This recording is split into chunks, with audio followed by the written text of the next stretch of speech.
Hello hello everyone, welcome back to my channel. तो आज हम लोग पढ़ेंगे अपना एनिशिएंट हिस्ट्री वाला पार्ट, जिसको हमने पिछले वीडियोस में पढ़ा था एनिशिएंट हिस्ट्री। और एनिशिएंट हिस्ट्री के अंतर्गत हमने सिंधु घाटी सभ्यता पढ़ लिया है और वैदिक सभ्यता हमने पढ़ा है। वैदिक सभ्यता को दो भागों में बांट करके पढ़ेंगे, पूर्व वैदिक और उत्तर वैदिक काल।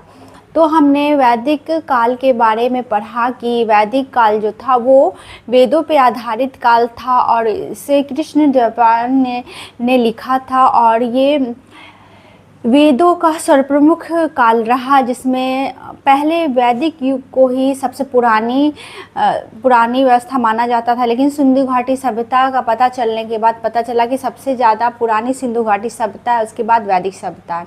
और क्रम उल्टा चलता नजर आया। वैदिक सिंधु घाटी सभ्यता बहुत ज़्यादा उत्कृष्ट थी, बहुत ज़्यादा आगे थी। और सिंधु घाटी सभ्यता के बाद जो वैदिक सभ्यता आती है वो झोपड़ियों में रहने वाली सभ्यता थी। पहले के लोग पक्के मकान और अच्छी घर नालियाँ ये सब बनाना सीख चुके थे। और उसके बाद जब वैदिक सभ्यता आता है तो वहाँ के लोग बनाना भूल जाते हैं और वो लोग झोपड़ियों में रहने लगते हैं। तो यहाँ पे हम लोग विकास का क्रम उल्टा देखते हैं।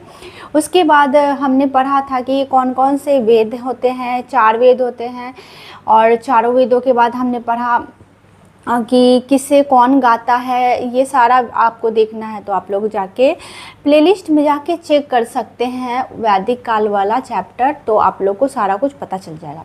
तो चलिए हम लोग शुरू करते हैं। आज का हमारा टॉपिक उत्तर वैदिक काल के पहले पूर्व वैदिक काल के बारे में हम लोग पढ़ेंगे कि पूर्व वैदिक काल में कैसी संरचना थी समाज की, उस समय कैसा समाज हुआ करता था।